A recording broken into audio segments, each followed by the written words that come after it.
নমস্কার বন্ধুরা, ঐশীজ কিচেনে সবাইকে জানাই স্বাগত। আজও আমি একটা নতুন রেসিপি নিয়ে চলে এসেছি। আজ আমি দেখাবো উচ্ছে আলু দিয়ে জ্যান্ত রুই মাছের শুক্তো। এই গরমে এই রেসিপিটা থাকলে অন্য কিছু খেতে ভালো লাগবে না।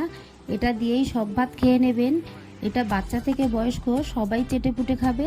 তাহলে দেখুন আমি রেসিপিটা কিভাবে করি। গ্যাসে কড়া বসিয়ে দিয়ে সর্ষের তেল দিয়ে তেলটাকে গরম করে নিয়েছি। আর আগে থেকে নুন হলুদ মাখিয়ে রেখেছিলাম রুই মাছগুলোকে। এবার একটা একটা করে দিয়ে দেব।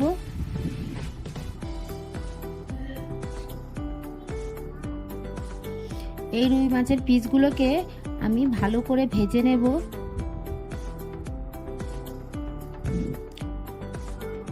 কড়াইতে মাছ দেওয়ার আগে তেলটাকে কিন্তু খুব ভালো করে গরম করে নিতে হবে, না হলে মাছটা কড়ার গায়ে লেগে যাওয়ার ভয় থাকে। আপনারা হয়তো এই কথাটা অনেকেই জানেন, আবার অনেকেই হয়তো জানেন না, তাই আমি বললাম। এক পিঠ হয়ে গেলে আস্তে আস্তে উল্টে দেব। যেহেতু এটা জ্যান্ত মাছ, তাই দেখুন ভাজার সময় একটার গায়ে একটা লেগে যাচ্ছে। এটা সাবধানে ভাজতে হবে। আর একসঙ্গে বেশি মাছ দিলে কিন্তু একটা পিসের সঙ্গে আর একটা পিস লেগে যায়। হালকা হাতে মাছগুলোকে আমি উল্টে দিলাম। এপিঠটাকেও হতে দেব।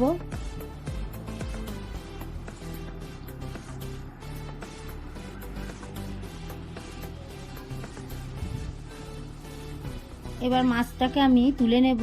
দেখুন মাছটাকে আমি ভালো করে ভেজে নিয়েছি।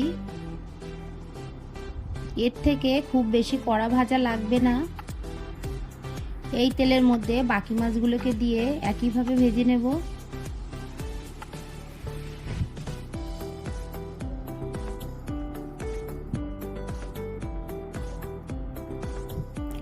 দেখুন বাকি মাছগুলোকে আমি ভেজে নিয়েছি।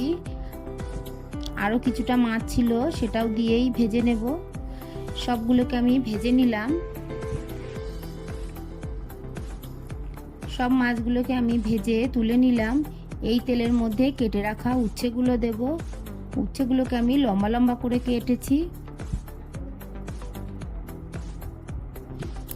দিয়ে একটু নেড়ে নেব।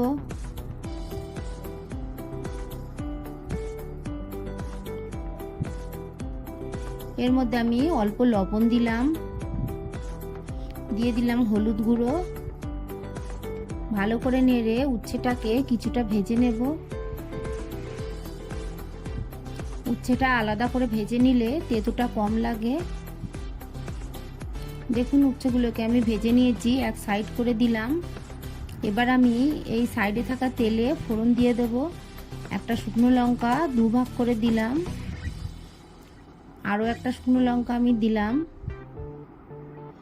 এরপর দিয়ে দিলাম হাফ টিস্পুন গোটা সর্ষে।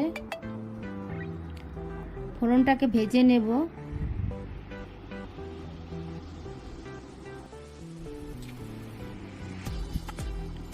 ফোড়নটাকে আমি ভেজে নিয়েছি। এবার উচ্ছেটাকে ফোড়নের সঙ্গে মিশিয়ে আরও একটু নেড়ে নিলাম। এরপর কেটে রাখা আলু দিয়ে দেব।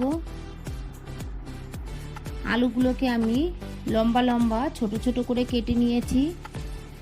আমরা মাছের ঝোলে যেমন আলু পিস করি, তার থেকে কিন্তু ছোট ছোট পিস করেছি। আবারও ভালো করে আলুটাকে নেড়ে নেব উচ্ছের সঙ্গে।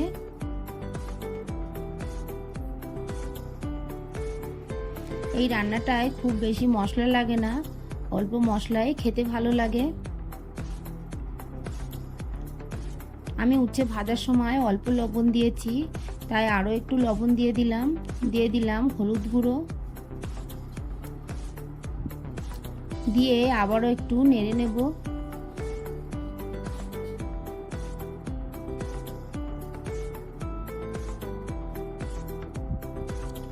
আলু উচ্ছেটাকে আমি ভেজে নিলাম। এর মধ্যে এবার হাফ টিস্পুন জিরে গুঁড়ো দিলাম। জিরে গুঁড়োটাকে দিয়ে আরও একটু নাড়ব।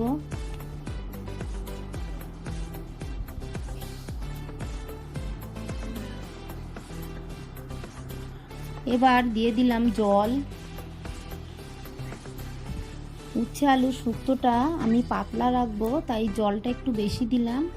আপনারা যতটা তরকারি ঝোল রাখবেন সেই অনুযায়ী জলটা দেবেন। এবার ঢাকা দিয়ে দিলাম। ঢাকা দিয়ে দেখুন ফুটে উঠেছে। ঢাকাটা তুলে ভেজে রাখা মাছগুলো দিয়ে দেব।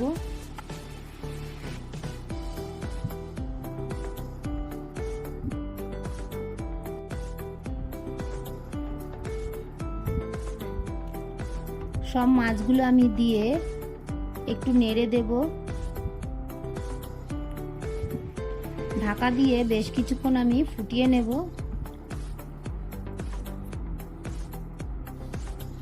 কিছুক্ষণ পর ঢাকাটা আমি নামিয়ে নিলাম। দিয়ে আবারও একটু নেড়ে দিয়ে দিলাম হাফ টিস্পুন লবণ।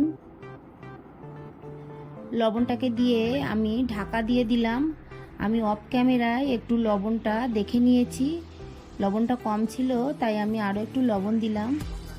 বেশ কিছুক্ষণ ফুটিয়ে নিয়েছি। দেখুন আলুটা সিদ্ধ হয়ে গেছে, আর রান্নার কালারটা দেখেও বুঝতে পারছেন রান্নাটা কিন্তু হয়ে গেছে। আমি একটু পাতলা ঝোল রেখেছি, এই ঝোল দিয়েই দেখবেন সব ভাত খেয়ে নেওয়া হয়ে যাবে। রান্নাটা আমার হয়ে গেছে, গ্যাসের ফ্লেমটাকে অফ করে দেব।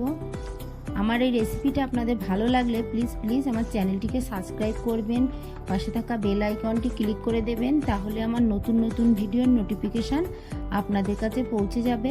একটা লাইক করতে ভুলবেন না। রেসিপিটা আপনাদের কেমন লাগলো আমাকে কমেন্ট করে জানাবেন। ভালো